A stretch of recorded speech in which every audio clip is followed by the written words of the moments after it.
to date with the main stories making the newspapers this Boxing Day.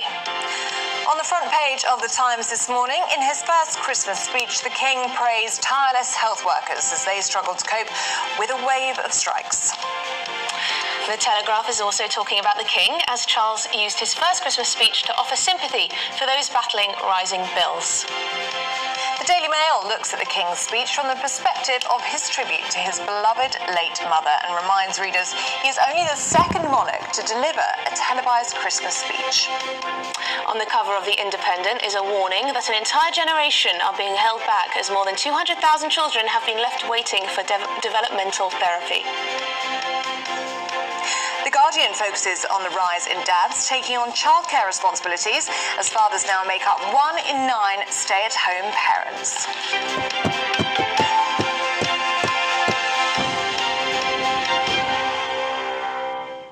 Let's go through the papers now, and joining us this morning is political commentator, columnist and founder of the Contrarian Prize, Ali Mirage, and journalist and author Nikki Hodgson, and they've been fantastic all morning. They have indeed. They have. So, Ali, let's start with you, shall we? And the Boxing Day sales is in the sun.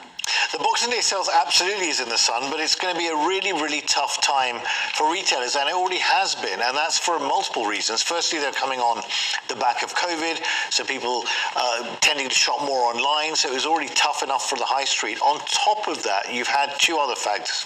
One has been the weather. Remember that snow in recent weeks that we had?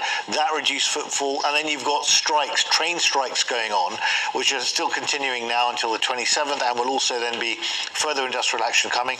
The retail sector needs this like a hole in the head.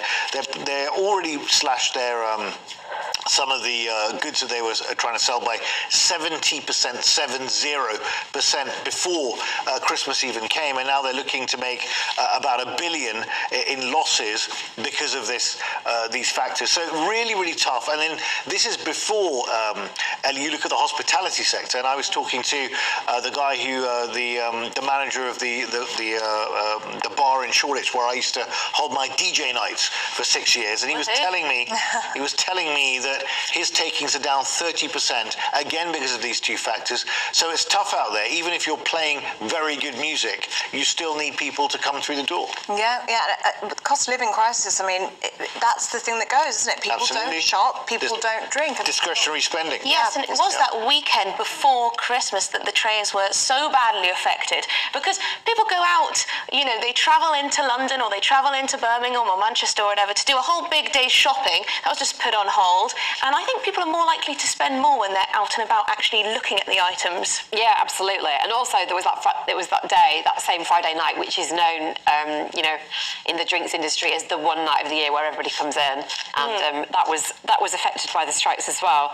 Yeah, it's interesting. I mean, are we shifting more to online Boxing Day sales spending? I don't know. It'd be interesting to find out how many people plan to go online today and will make a purchase that way. Well, you can't get anyone on the trains, that's for sure. I think it'll be down on all fronts, probably.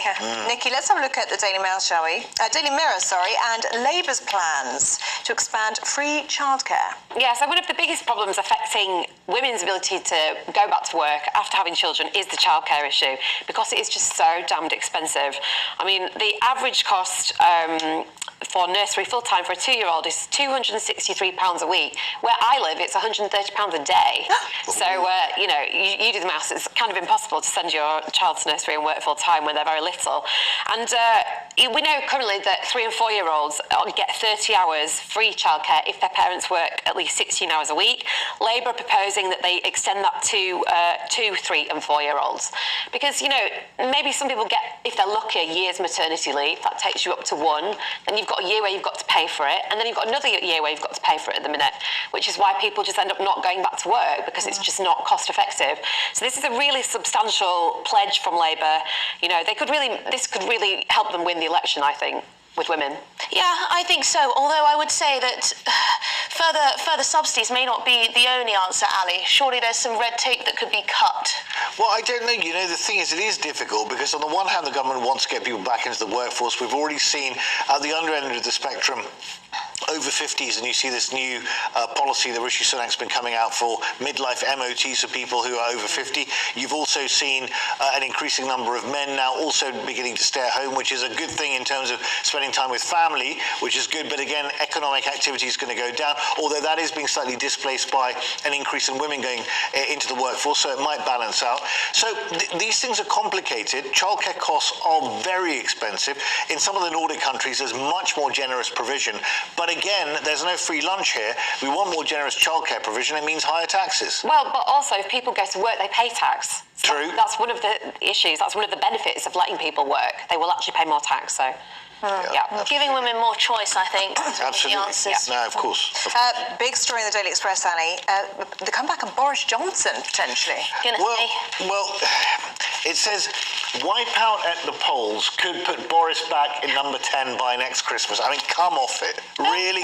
This is Nadine don't Dorris. think so, no? No, I don't. Is the Express hoping? This is Nadine Dorris again, coming out. It's Christmas time, so Nadine has to come out and again wave the flag for Boris. Can we just put this in context? I was at a cocktail party the other night. Occasionally, once a year, I get invited to something like this. And this person said to me, "Oh, Boris, he got turfed out on the back of some silly parties. It was ridiculous, absolutely nonsense." I said, no. The reason he got turfed out were the 3 Ps: Patterson, parties, and Pincher.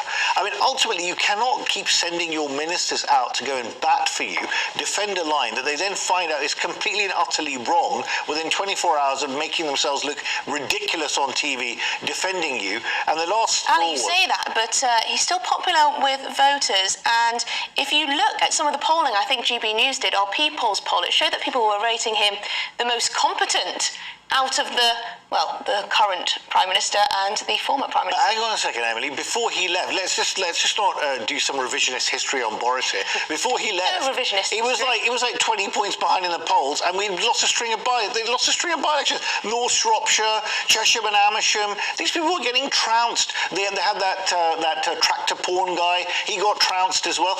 Come on, this is absolutely ridiculous. Then to add insult to injury on the back of this, the Tory party had this summer love affair with Liz Truss, another utter disaster where the members chose this. I mean, there's some talk about one of these things that the members, it actually says it here, Lord Cruddas, a Tory donor, wants to make sure that the members have a say because they've got disenfranchised by Rishi Sunak coming in.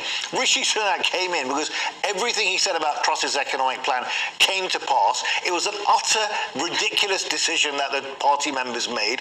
And look, we all make mistakes. The party members also chose Ian Duncan Smith. That was another utter error. So these things do happen at times. Let's get real. Boris, go on a world tour, sell loads of books, make loads of money from speeches from the Alabama Chiropractors Association. Ali, Nikki, do you share Ali's fervent point of view? Yeah, for even more reasons, such as the fact that Boris Johnson lied to the Queen and messed with the pandemic because he didn't get his act together quick enough at the beginning and caused pointless deaths. I've got many more reasons to go for Boris Johnson.